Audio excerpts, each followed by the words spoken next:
Today is November 8th. It's Election Day. Not that people in Multnomah County have anything to vote for, which is very strange. Susan lives in Clackamas County. She voted, and other people will. But next year we will have heavy voting things, I'm sure. Anyway, this is November 8th, 2011, and this is our public information meeting for the East Multnomah County League of Women Voters. Today we have a national study. The U.S. League of Women Voters all over the country is doing a study on the public role in the federal role in public education. And I think we tend to, when we get our tax statements and so forth, or we vote locally, we think, oh, our Gresham-Barlow district has a levy, or our Mount Hood Community College district has a levy, or this is going on in our school, or that, and there's a board meeting at certain night, and we forget that not only are our schools local, that they're also affected in many ways by the federal government, in part by money, in part by programs that are mandated. And so we're very lucky today to have Jim Schlachter, from the Superintendent of Schools of the Gresham-Barlow School District, and he will help us out with this information. Mr. Schlachter. Well, thank you, Sunny, and thank you for inviting me. I'm going to step away from the mic and hand these back.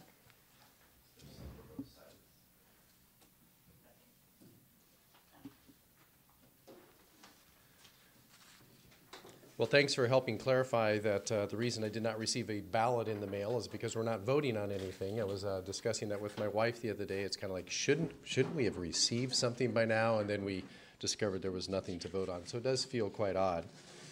Also brings to mind that we are at that time of year with Veterans Day coming up on Friday, and certainly want to just comment and recognize the importance of our veterans and our serving military, and how much we appreciate that. And as a public education leader, how important that is to our ability to educate our kids. Before I begin and talk about the role of the federal government in education, I would just want to create some context because some of the data that I will share with you is compared to what Gresham-Barlow School District's experience is.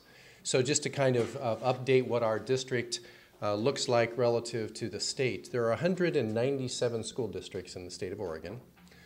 Gresham-Barlow, we serve approximately 12,000 students, and that makes us the 9th largest district in the state out of 197. So when you're in the school biz and talking with administration, we're considered one of the big districts, which 12,000 maybe doesn't seem that big, but it is by the way this state organizes.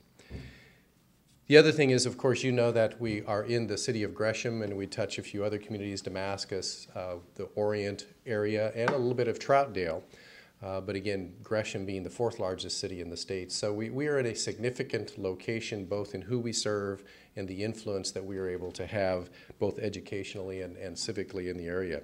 So for me, as the superintendent of that organization, I'm quite pleased, but I take very seriously my role in considering the size of the district and the location in this city. In front of you, I'm going to speak a little bit and use this as a guide, but I'm going to talk to you a little bit about the history of the federal government in education as we experience it in the K-12 level. I will then specify what that looks like in the Gresham-Barlow School District in terms of the amount of money that we get from the federal government. And then I will then also kind of outline a few of the things that I see on the horizon in terms of the continued role of federal government, how it has changed even over the last 12 months, where that's going, and then certainly leave plenty of time to respond to your questions, thoughts, comments related to that piece. There aren't a lot of historical, I guess it's a sign of age when you realize that you can define the entire history of something and it's within your own lifetime. But that is in fact the case of the role of federal government as far as funds for K-12 education. It began back in 1965 under the administration of Lyndon Johnson, where the two terms that some of you may remember or recall was this idea of the Great Society and the war on poverty. Recognizing and greater awareness in this country about the inequities that existed between poor children and their education and those who were lived in communities that were more affluent, the Department of Education was really funded to such a level in the form of what we call the Elementary and Secondary Education Act, ESEA, and that was in 1965. At that point in time, there was little or no money, but there was legislation to say we need to start making a difference around poverty. So that was the key focus.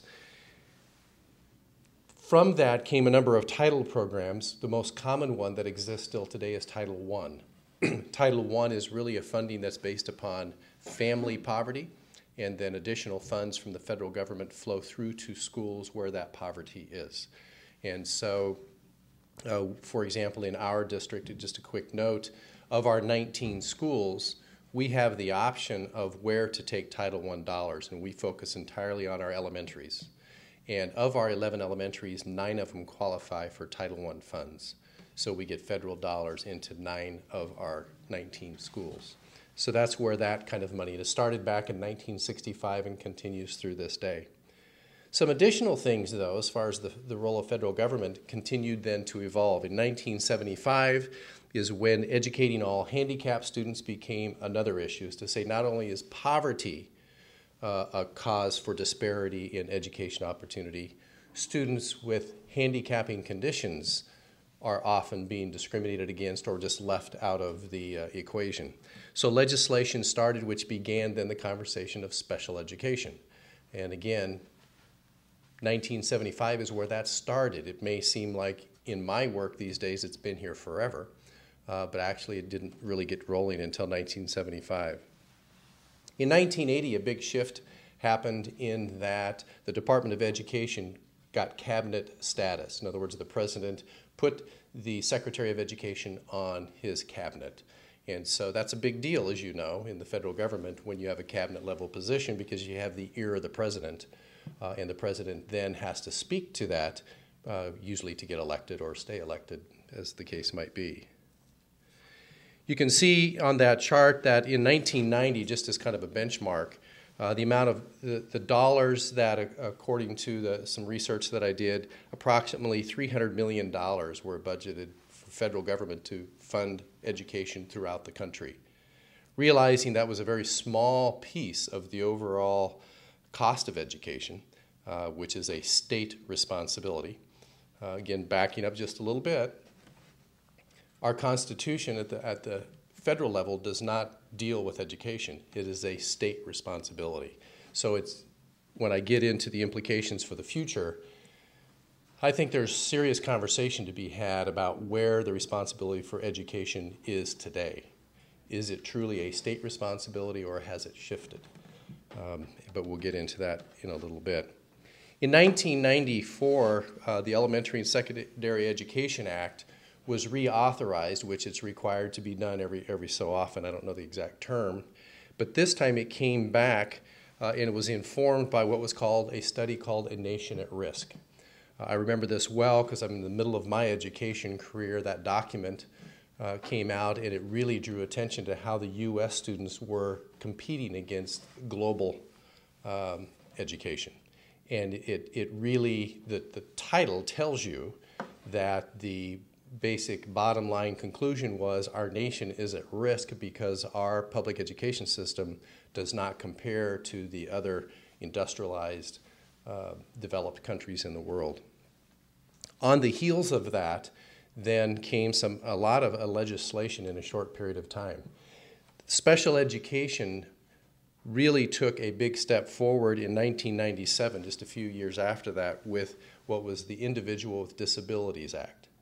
And that's IDEA, which is the law that governs how we deal with students with disabilities, is the new terminology, and how we deal with those. And the funding, some of it came with that. The intent of that legislation, by the way, was to fund the cost of special education at about a 40% amount. That's what the feds committed to. In reality, they fund us at about 13% of the cost. So the rest is picked up by the district and the state. Just a side note on the intent of the feds to fund things don't always appropriate the dollars that are required. The term that it is on the lips of many educators today began in 2001 when in the Bush administration, with very cooperative work with the Democrat side, put together what is now termed No Child Left Behind, NCLB. It's really a reauthorization of that Elementary and Secondary Education Act. It's just ESEA again, but now it has a whole new set of expectations and measures that was called what is termed the NCLB is the shorthand that we use for that. That began in 2001, and from the get-go really set its sights on 2014 as the time at which all of our students would be all meeting these higher requirements. The federal funding of the No Child Left Behind Act really focused on what we call adequate yearly progress of these subgroups of the population. It dealt with some of the ones that had been mentioned before. It deals with poverty. Students who are impoverished are measured compared to the entire population. It also deals with students with disabilities. How are they performing compared to the whole population? But it added other groups in there as well, those who are English language learners. How are they comparing in their education to the others? It goes also racial and ethnic minorities. So there are a whole bunch of groups which we call these subgroups that they're measuring what they call adequate yearly progress. Are all of these subgroups achieving at the same level as the other population, with the goal being in the original legislation that by the year 2014, 100% of all students would meet this goal. I think most of us in the business that looked at this from the beginning knew that that was a problem.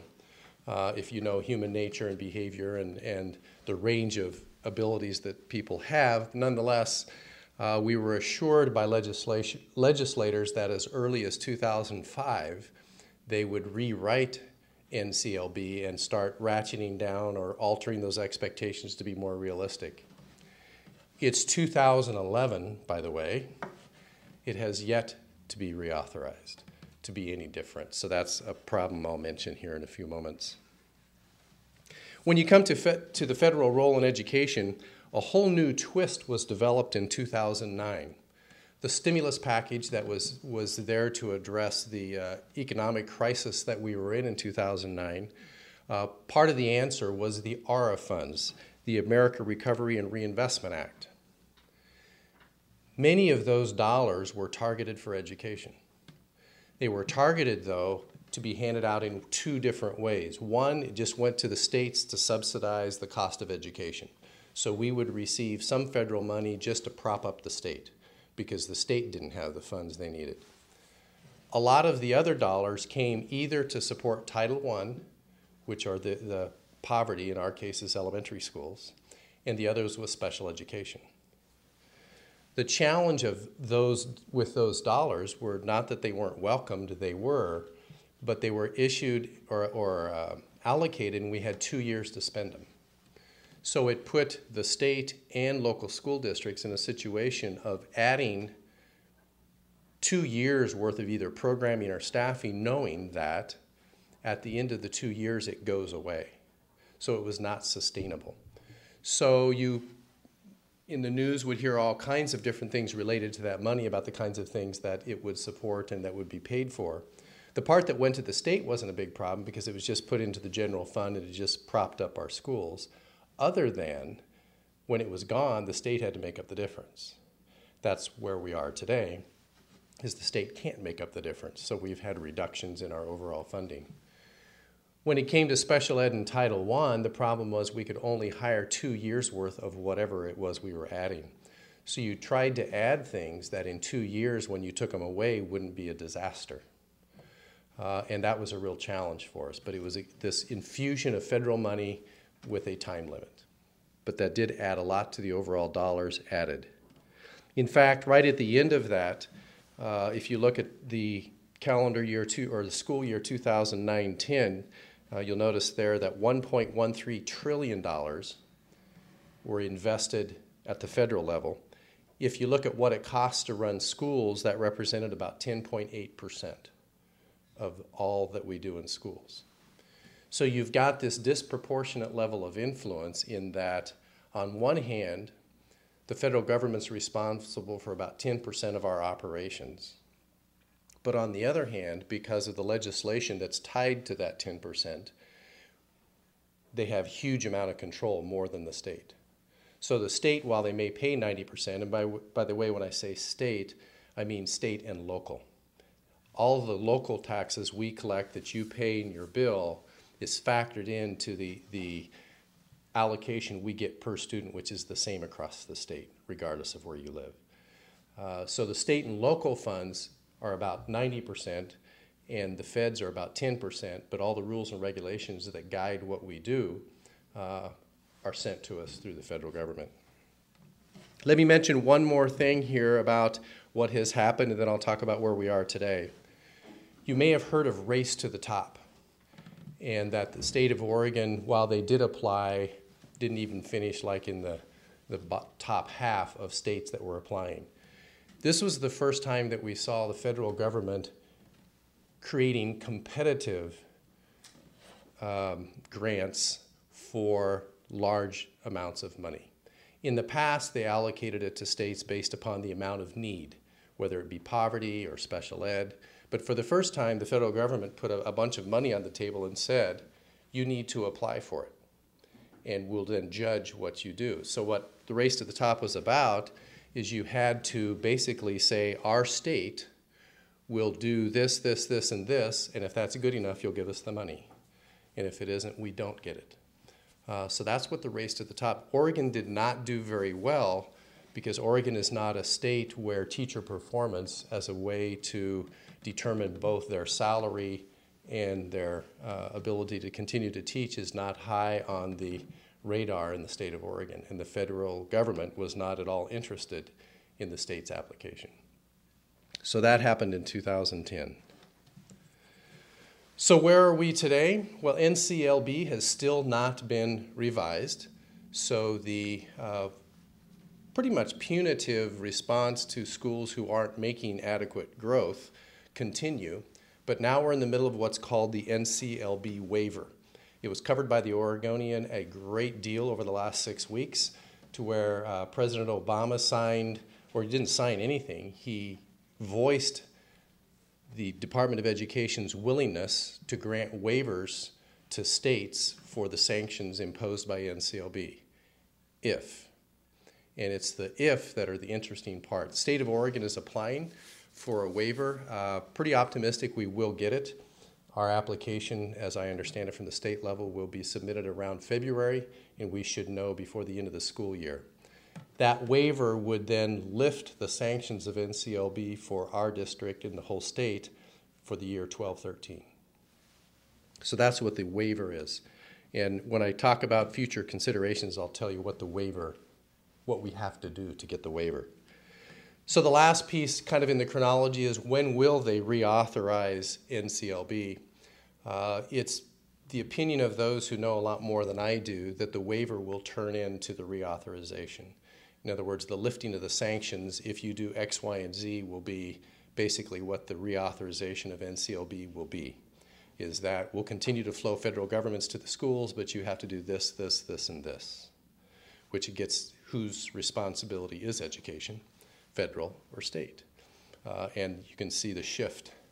If you want the money, you've got to follow this set of expectations. So that's kind of out there.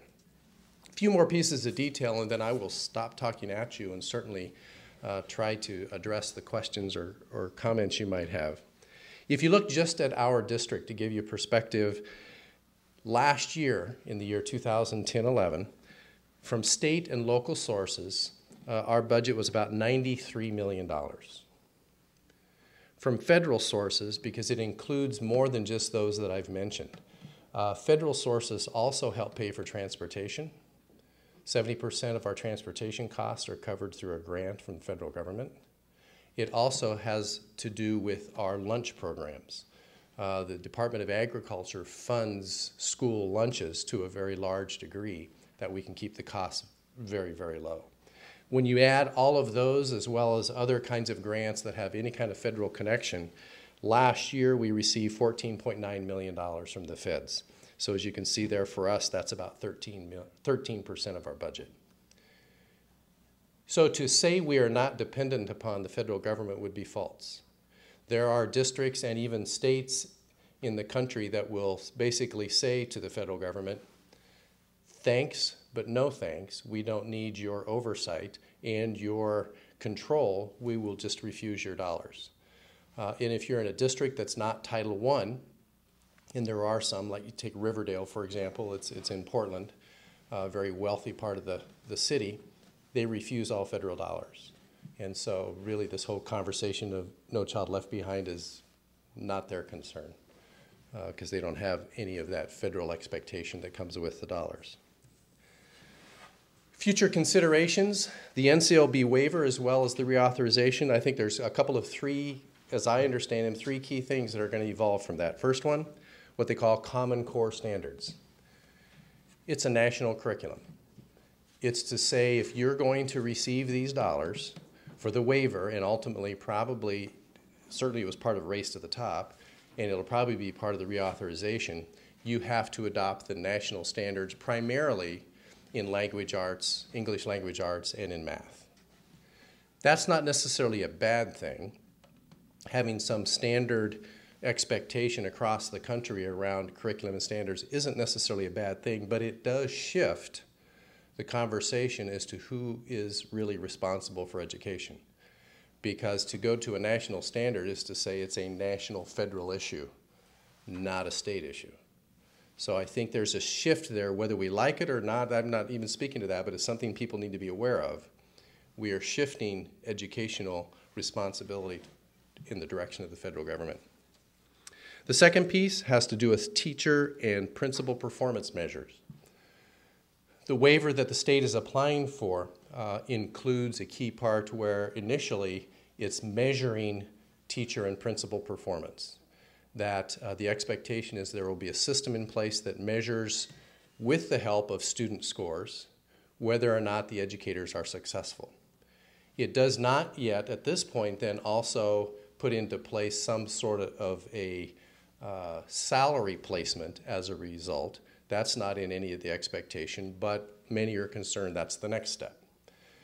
Again, not whether that's good or bad, but again, where is the control of education going to be? Is it local? Is it state? Or is it federal?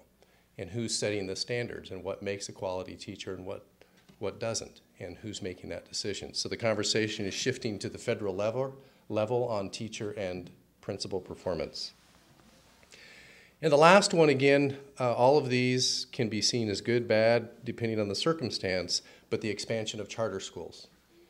Certainly a movement that began on the East Coast well over 10 years ago, and probably for good reason, particularly relative to very low-performing urban public schools. The movement, when administered by the federal government, doesn't differentiate between Harlem and Gresham. Charter perspective is the same when it comes from the federal government versus from the state. The state of Oregon has its own set of charter laws and charter expectations that have worked somewhat pretty well as far as our experience. But as the federal government puts more and more pressure on states to adopt more charter schools, their perception of how charters should operate will move out from the federal level. And certainly, again, who is really in charge of education in your community? Is it the state, is it local, or is it federal? So those are the key conversations and considerations that I think we all need to be aware of, and certainly my job is to be engaged in those conversations, particularly at the state level. And that's important work for us as we try to determine where we will be in the future. A couple more comments, and then I'll open it up to your questions. It is much too simple, I think, to conclude that the federal government has an intrusive role or an unwelcomed role or any such thing. It's not that simple. I think the federal government has a role to play. There are some good things coming out of the added pressure put on at the federal level. The example would be the Common Core standards. I'm not sure that isn't, in the long run, a very good thing for us to do. So I don't want to suggest that the role of federal government in public education is a problem. But it has grown, and the trend is interesting. The red line on your piece of paper shows that it is rapidly increasing. That does not mean at the school level we're getting more money. It's displacing the state's dollars, and usually comes with much different expectations or hammers. So I think the role of federal government is important, but how we as a local school district responds to it can be quite challenging. Because who are we listening to? Who's telling us how to operate, and what are the controls in place for us as we move forward? So those are some of the reflections I have about the role of federal support. I wasn't quite sure where you were hoping I would go, but I thought that may be enough to at least cause you then to have some questions or comments. So I will turn it to you. Yes? With the various mandated programs that come out, how is this affecting Gresham-Barlow? Okay. Let me give you an example, and the largest one is No Child Left Behind. Highland Elementary School in our district 3 years ago fell short of the AYP expectation. At the time, I think it was English language learners, and I think it was in reading. So what that meant of the students who were English language learners, which in a school of 500 could easily be 30 to 50 kids, their testing fell short of whatever it was supposed to be. So as a result, they were called a school in improvement. So there's a series of then sanctions or supports, depending on who you talk to, that increasingly go into place. So in the first year, it was just a watch. Year 2, they still did not meet, and so they became a school of choice. That meant that we sent a letter to all of the families at Highland and said, look, if you would like to send your child to, and we picked 2 neighboring schools, I think at the time it was North and maybe Hall, I don't recall, but you can. So for those parents that felt that was a better placement, we would provide transportation to get them to a different school. In the 3rd year, they entered into what's called supplemental education services, which means after-school tutoring provided by a non-Gresham-Barlow entity. So there's a lot of private tutoring groups that are currently at Highland after school offering their services. The district pays for that. We said, and it comes out of our Title I budget. So the money that we would send to all 9 Title I schools has been reduced by, I think it's around 5%, so that we can pay for after-school tutors at Highland only. That's an example of an impact that I think is disproportionate. It hurts our overall program in the other 8 schools. And one of the other concerns I have is the only way you can allocate it, the students who qualify is not based upon academic performance. It's based on poverty. So you only qualify for tutoring if you're on free and reduced lunch. You can be a wealthy child who's struggling in school and you do not get the tutoring. Or you can be a poor child who's acing everything and you do get the tutoring. So you can see the system, well intended, at the ground level doesn't always play out.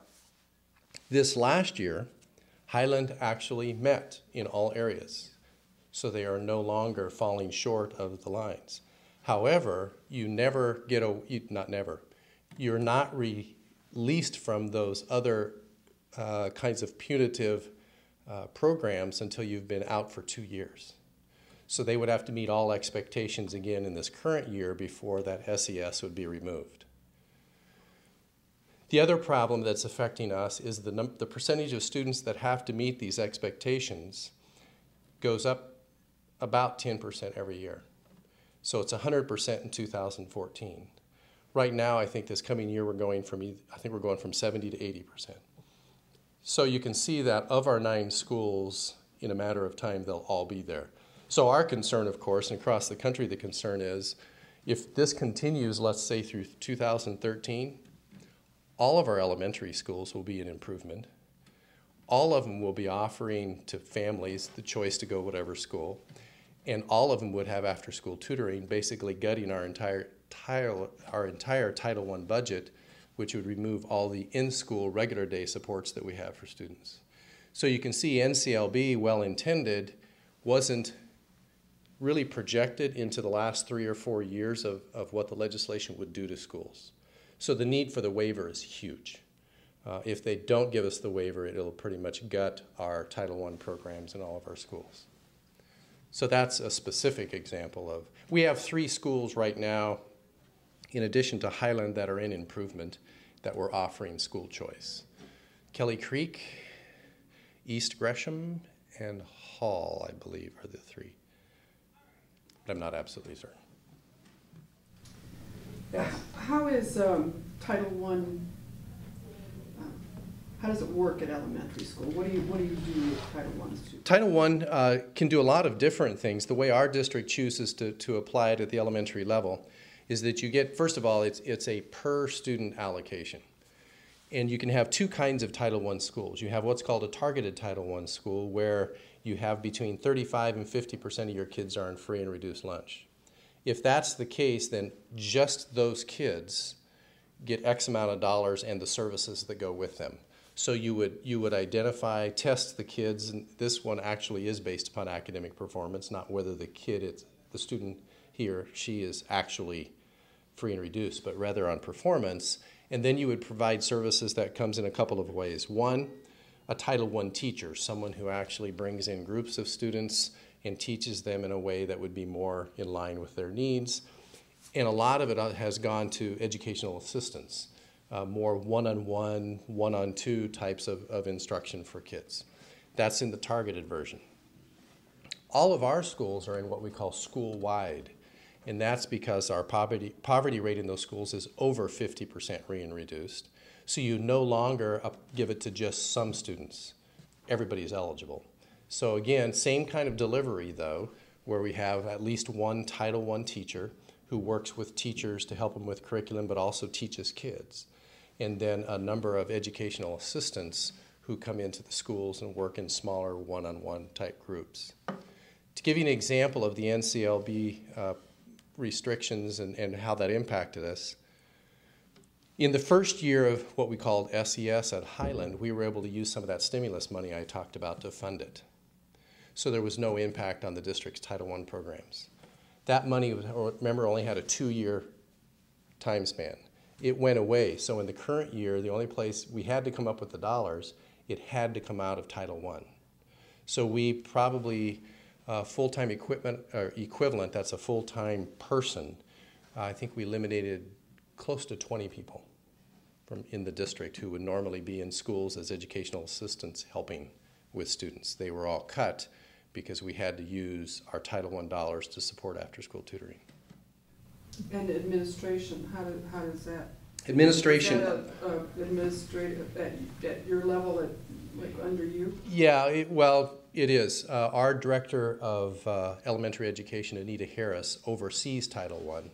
I think maybe a quarter of her salary is paid for out of that.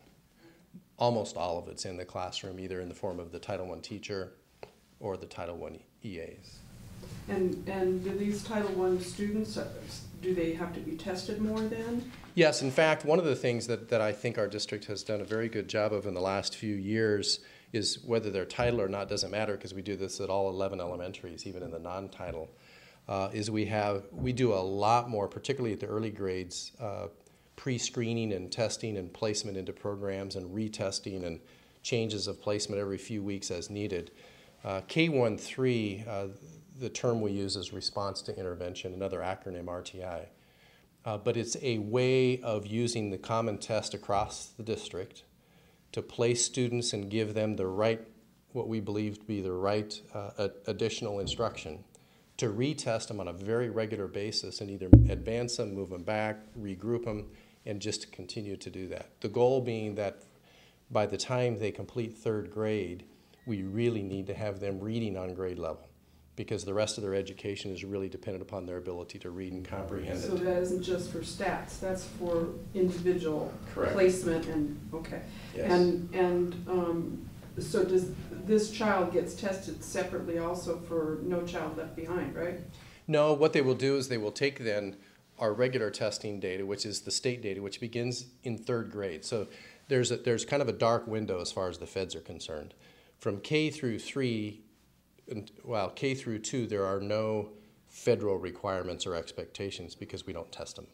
We do for our own uses, but the state doesn't collect the data for the feds. 3rd through 8th is what the law says, but our state takes it all the way through graduation.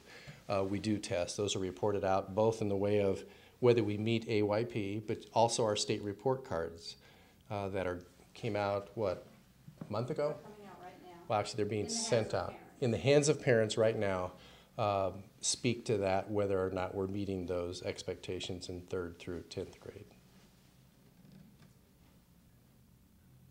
This is all very confusing stuff. The longer I talk about it, sometimes the more I listen to that, and I try to put myself in your seat and say, oh, what the earth is he talking about? But it's the nature of the work right now in education. A lot of it is really good. I mean, I have opportunity to do this when I speak to groups about our school district in particular. I don't like painting a picture of woe is me, because that is not the picture that I would paint of our district or K through 12 education in general. The role of the federal government is what it is, and I think that's something we need to pay attention to.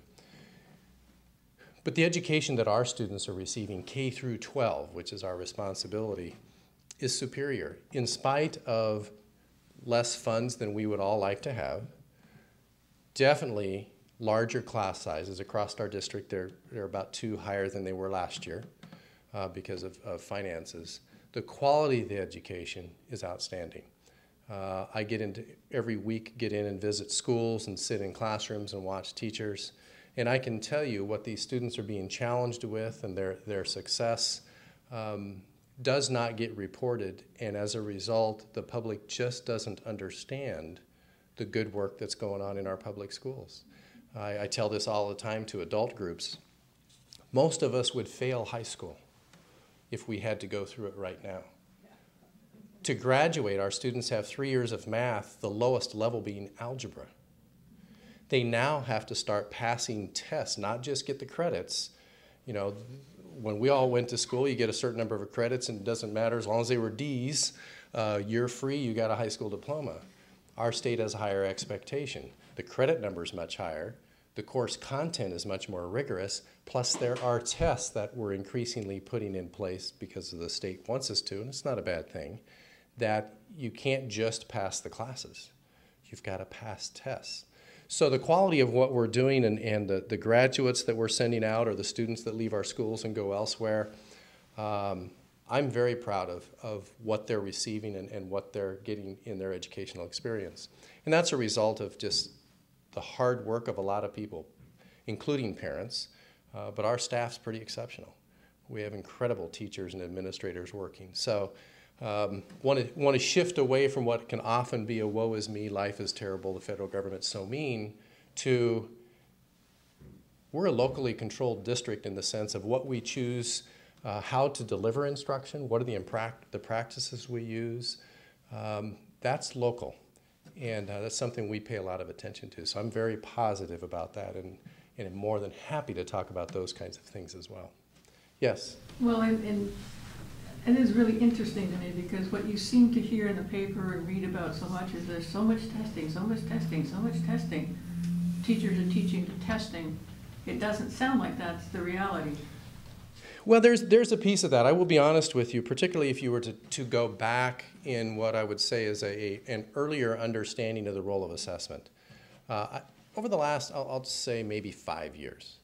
5 years ago, I think our focus on those state tests was higher than it should have been. And in fact, I don't know if we may have been teaching to the test, but we were certainly teaching and influenced by the need to perform on a test. I think as we move into 2011 and 12, one, we can't chase NCLB. We will all fail. We're not going to get to 100%. So there's a little bit of a pressure off there. There's also been, particularly in our district, an increased focus on the proper role of assessment. Okay. Assessment that makes a difference in the education of a child is not the state test. It's me pulling my class in, and it can be as simple as a 1 minute on a scale of 1 to 5, how much did you understand your assignment? And if I get all 1s and 2s, I need to reteach. If I get 4s and 5s, I can move on. That's assessment that makes a difference in the education of a child. More specifically, it's what we may have thought of pop quizzes, but very strategic tests to find out if these 3 kids aren't getting it, everybody else is, then I need to do something different with these 3, not just plow ahead and say, sorry. That's where we're at. That's the level of attention to assessment that we're about in the district. Yeah, we give the state test, and we do care what those scores are. But when it comes to the classroom teacher, that's summative. That's the end of the year. It's too late to make any difference. That'll maybe influence you for next year that, hey, my kids did great. What did you do? Can you replicate it? But it's those ongoing assessments throughout the year that make a difference. And so I think as an institution, our focus has changed. We've learned not to put so much into those summative state tests. I cut out an article that talked about Oregon City refusing a grant. Yeah. Could you explain it a little bit? Or? I would be happy to, especially for my friend, the superintendent over there. I talked with him, actually, I saw him last week, and I kind of knew the story behind the story, and I just kind of confirmed it with him. How you, for example, motivate and reward teachers for their performances has been a topic that continues to this day to be an important one. One of the organizations in our state that has really taken leadership here is the Chalkboard Project. The Chalkboard Project has a kind of a subset of what they do called the Class Project. And the Class Project is in 17 of our 197 school districts, where the district has said basically on the salary scale that if a teacher shows certain qualities, primarily leadership qualities, I'm on the site council, I'm a department chair, all these unfunded extra things that teachers do, that we should then reward them by moving them up or over on the salary chart. So it's a way to reward teachers for extra effort. It's not rocket science, but nevertheless it's very strategic. The Chalkboard Project was received a federal grant to expand these programs into more and more of our school districts. Oregon City was one of, I think, 7 or 8 districts that, with Chalkboard Project, received the grant. However, for those kinds of programs to move forward, it necessitates an agreement between the district, usually represented by the school board, and the teachers union. In the application of the grant, the teachers union in Oregon City said yes. After the grant was awarded, they said no. So the district comes out looking like we're turning back money, we don't need it, but in reality they could not move forward with the project without the Teachers Association being on board with them. So that was the problem with Oregon City in that dollars. They would love to have the money, but they have to have a partner. I thought it was more like a Riverdale thing. No, not at all. Okay. Yes? Did you cut all of the educational assistants? Oh, no, not all. Probably, in terms of numbers of bodies, I think we probably dropped about 1/4 to 1/3. But understand, one of the things about educational assistants in our elementary is quite often it's 3, 4, 6-hour people. They're not necessarily 8-hour employees. In fact, those are rare. And so in terms of FTE, I think we reduced 1/3. In terms of number of people, about 1/4, because a lot of people, instead of 6 hours, get 5 hours, or instead of 4 hours, get 3. But we have special ed EAs. We also have, we have Title I EAs. Those are the ones that we reduced by about 1/3. We have special ed EAs. Those are the ones that work with students with disabilities more. Did not reduce those at all. That's a whole nother conversation about you can never reduce special ed. It's against the law. And then there are also what we call general EAs, can work with anybody, and we didn't reduce them. Really confusing now, isn't it? Well, just listening to some teachers talk about how large their classes are and no educational assistance. Well, you know, that's an interesting perspective, and it's true in that it's as much about how we use educational assistance as it is about how many there are. 5 years ago, an educational assistant was basically an aide to the teacher who put up bulletin boards and graded papers. We do not use them that way anymore. It's direct service to students. So educational assistants are very active in our schools, but they're working with kids, not reporting to a teacher. So they're in the building, they're with kids, but as a teacher, that's a very real issue. I have to rely on someone else if I want, myself, others, extra hours to get the bulletin boards, to do all these things. And that's tough. When you've got 35 kids, which you can in some of our elementaries, it's a lot of work, and they would really benefit. In some of our schools where volunteerism is high, that's where volunteers are needed. But, not all schools are equal when it comes to volunteers. The higher the poverty, the lower the volunteer rate. And so you find those teachers still have high class sizes, very little volunteer help, and a lot to do. So it's really tough. It's a tough go for those situations. What's the dropout rate running these days? Well, there's two different ways you can talk about this: dropout rate and graduation rate. Dropout rate is a measure of the students who enter their senior year and don't graduate. We have a lower dropout rate now than we did 10 years ago, and it's improved over time. We're somewhere in, I think, the 5 to 6% rate. But that's not what's reported. And I don't think that should be a big deal. I mean, that's an issue primarily with how many credits did the kid have coming into their senior year, those kinds of issues. The more important number that the state pays attention to is the graduation rate, and that's what we call a cohort rate. 3 years ago, that was a measurement of very much like dropout rate, how many kids graduated from entering 12th grade to going out the other end. Now it's a measurement when they enter at 9th grade, how many come out on the other end as graduates. And that's probably fair because we really are providing them 4 years of secondary education. If we lose them as sophomores, somehow somebody should be held accountable for that. So when you look at the graduation rate, what you'll see for the county is something in the high 50s%. In our district, it's in the high 60s. I think we're 68%. It's a little different between the two schools. The way that's counted, but you should also understand, is that if a student is yours until they resurface in another school. So if a sophomore disappears, that will be someone counted against your graduation rate unless they enroll in Oregon City, and then they're no longer your responsibility. If they never reappear, and sometimes that can be because they went someplace and nobody requested records, they may be in school, but if you don't know, then they're counted as a loss to your system. The other students that no longer count are students who earn GEDs. The graduate equivalent diploma counts as a dropout for state data. So we do have a fair number of students. They're not going to get enough credits, but they go for the GED. So we help them get that either through Mount Hood or through Alpha, which is a Multnomah County program here, but they count against us in our graduation rate. Do you think that's fair? Depends what the data is used for. If our goal is to have high school graduates who could either enter a career or college ready to act, it's probably fair. I'm not sure a GEDE is going to get you a lot. It'll get you a little. It'll certainly get you a service entry job if you didn't have one. But it's not going to get you into Oregon State, and probably won't get you into a good trades program. So if that's what the data is used for, yeah. If it's a measure of kids who just at least persisted long enough to get something, then it's not fair because those kids are working to get the GED. Yeah. Yes? Are there more or less non-English speaking students now than there were 20 years ago? Oh, far more. A lot more. And I won't be able to pull these numbers, so I'm going to use generalities, but depending upon the school, we have some elementaries. Well, let me specify a couple of different groups, because again, it's never as simple as it might seem.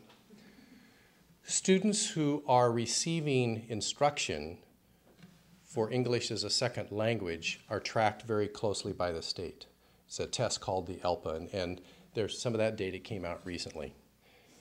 What they're measuring for those students are those students who are getting extra instruction to learn English, and there's a 5-year window during which time they enter that program and when they should be proficient in English. When you don't advance kids out of the program after 5 years, that's reported out, and then you'll see in the paper where the district may not be meeting the expectations around English as a second language. So that's one piece. There are a lot of minority students, and in our community, particularly Hispanic students, who are not in English as a second language programs because they're citizens, they just happen to be a minority. So the perception is sometimes in our schools we'll have 40% Latino or Hispanic students, but you still may only have 6% that are English as a second language learner.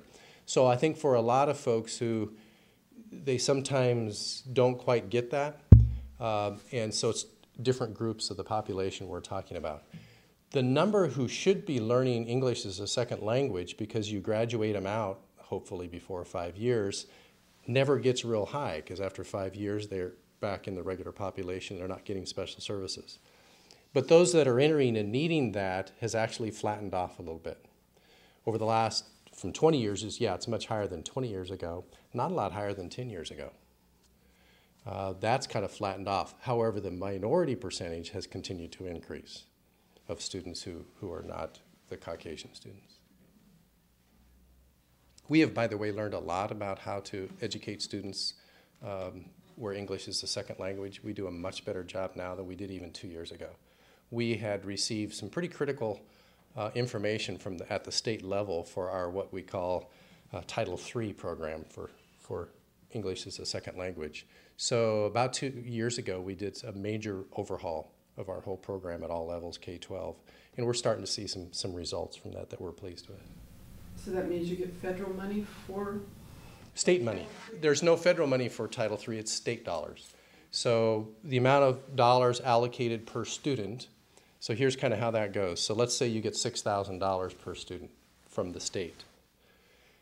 If they're special education, you double that. It still goes through the state, so now you get $12,000. If they're an English language learner, you get 50% increase. So instead of 6, you now get 9. And then there's other breakdowns. If you're a parenting student, you get a quarter more, those kind of things. So a student can be multiple things, and the money is stacked up. Again, it doesn't go directly to the student, it goes to the district's provision of programs that meet those needs.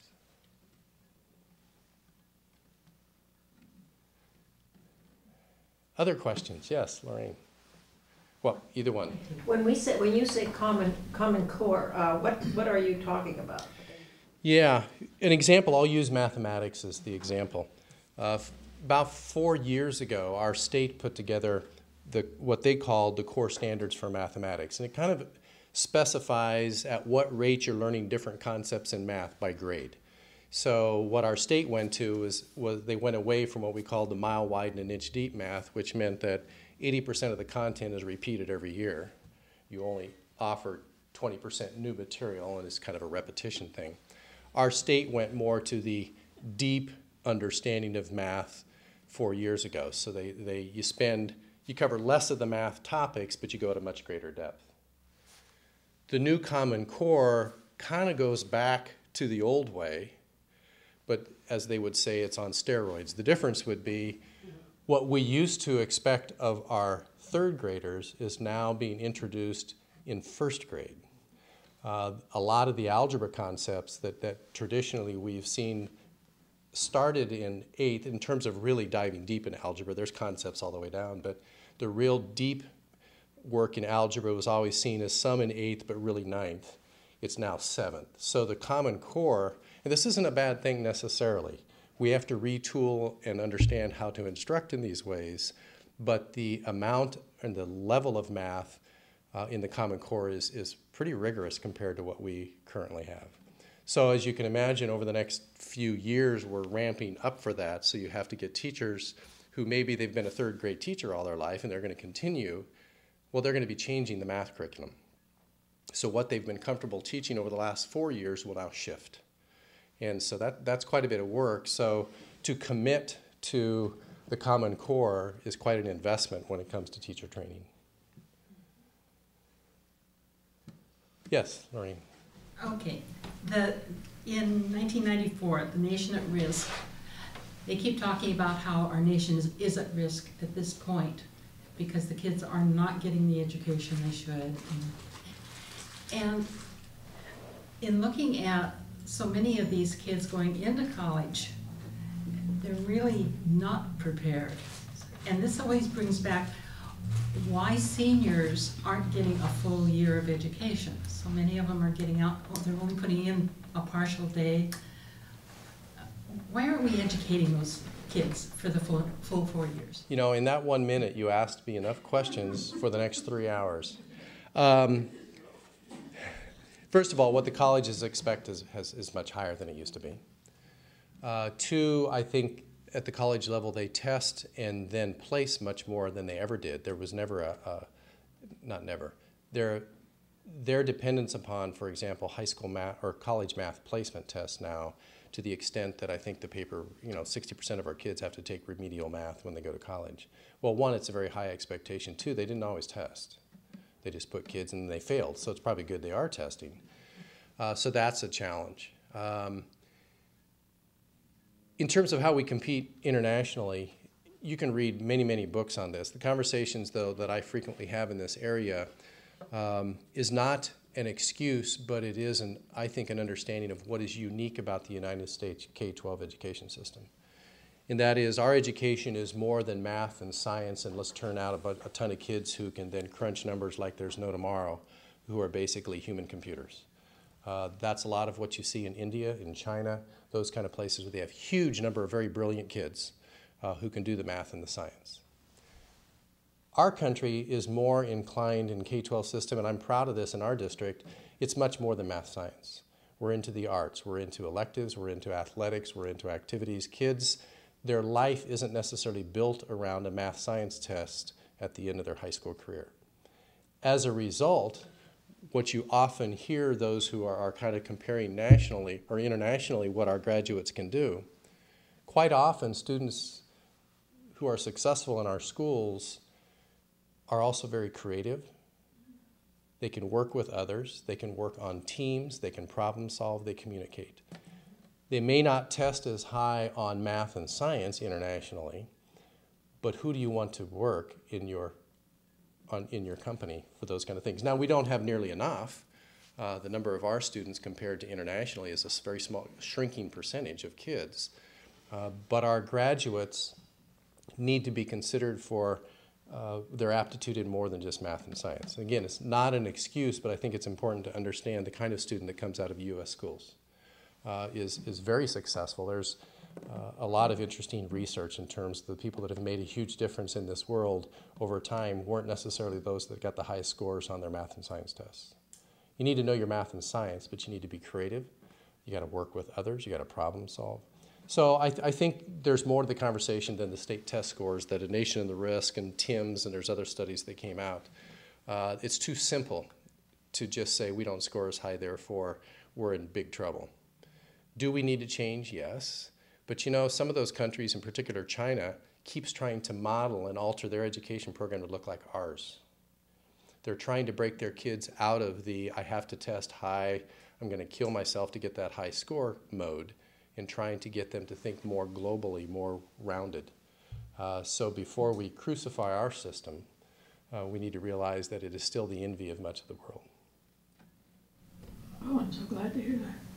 How about Seriously. someplace like Finland? I read a big thing in the Smithsonian about how Finland's work. I mean, I don't know if you know anything about it. Oh, I know enough to know that, and I'm going to make a gross generalization, but I think it speaks to the point. My sense is Finland's like Riverdale, monocultures that are more affluent. If your commitment to education, which I'm proud that our country is to educate all, whether they have disabilities, whether they speak the language, whether they're a minority, does not matter. They all deserve the opportunity. That changes the way you're going to be able to invest your resources and do the work. If my only job was to take the select few in a culture that had very little diversity and to move them forward, my system would look different and I'd probably have different results. So that's, again, I think the risk, again, do we want to achieve as high as Finland's? Yeah, absolutely. But, I mean, they put people that go toward trade rather than college. Right. Well, and particularly Japan's a good example there, where there's actually a separation that occurs at about 8th, 9th, 10th grade to where you test into the college-bound versus the trade-bound. And didn't we do that at one time also? Well, we've never formally done that. The Sim and Cam, which was the educational reform de jour of the late 80s, was really to create a system where kids chose this advanced mastery versus initial mastery. Again, I think it runs into trouble in our country where we believe in choice to where a student shouldn't, at the age of 14, have a test determine their placement in life. If I want to go all the way through high school and go to University of Oregon, I should be able to do that by trying really hard. Now, if they won't let me into the University of Oregon, that's a whole nother issue. You got to deal with that. But you shouldn't be restricted at the end of 10th grade to say, you know, you're not college material. And so again, it's a philosophical difference, I think, that our country has compared to many other countries that says everybody has the choice. You have to invest the time, the energy to get the skills and abilities to maybe gain entry, but we're not going to restrict you at some earlier point in your life. It might be really interesting to poll all the teachers to see how many teachers didn't get to where they were going to be until they were a few years out of high school, too. Well, even go beyond teachers, you go to a lot of the most successful people in the world. You know, even Jobs, who unfortunately passed away, didn't graduate from college. So I mean, it's not all about the highest test scores, the graduation, all of that. A lot of it has to do with giving people choice. Our goal in K-12 education is to try to get good teaching, instruction, curriculum in front of everybody, help them along in whatever way they need to give them the best chance they have to do what they want to do. A lot of it's up to them. We don't control their outcome, but we can provide them with the opportunities to move toward their goals. And I think that's what's important about this country's perspective on education, and I think that's key. I wouldn't want to have it any other way. Yes? Not to take too much time, we're almost at the end, but I'm so curious listening to you talk about all the different resources allocated for the subgroups and all that. What does the district do for the gifted and talented, and how are they identified? Good question, and I'll actually expand that conversation. Talented and gifted, or gifted and talented if you're in California, a group of students who've tested very high, so they're usually 97 percentile or higher on usually a specific, typically in language arts or math. Those students quite often have a different needs, particularly at the elementary school in the way they learn. So what we've attempted to do over the years is to, within the regular classroom, provide them with other things to do, additional things to do, or whatever. The state has tried on several occasions to really elevate the district responsibility for those students. The problem is they pass laws without funding. So like any special group, unless you fund it, it's put on the district, and we try to do things different, special, and I think quite often are successful, but not to the same level if they were to, let's say, wait to tag kids by 0.5. So instead of $6,000, you get $9,000. Man, I tell you, tag programs would grow up, be all over the place. The reality is we don't get additional funding for those students, so we need to try to meet their needs within the systems that we have. As you get into high school, it's quite easy in the sense that we differentiate a great deal. For example, at Barlow, we have advanced placement courses, so they can just go as fast as they want and get college credit for a lot of those courses. Same way in Gresham High School, we have the International Baccalaureate program. So hop on that track if you're the talented and gifted kid, and you're going to get college credit and graduate with an additional stamp on your diploma that could gain you entry into colleges that others can't. So we do it through those regular systems at the high school level. Some of the elementaries do have pullouts for some of those students.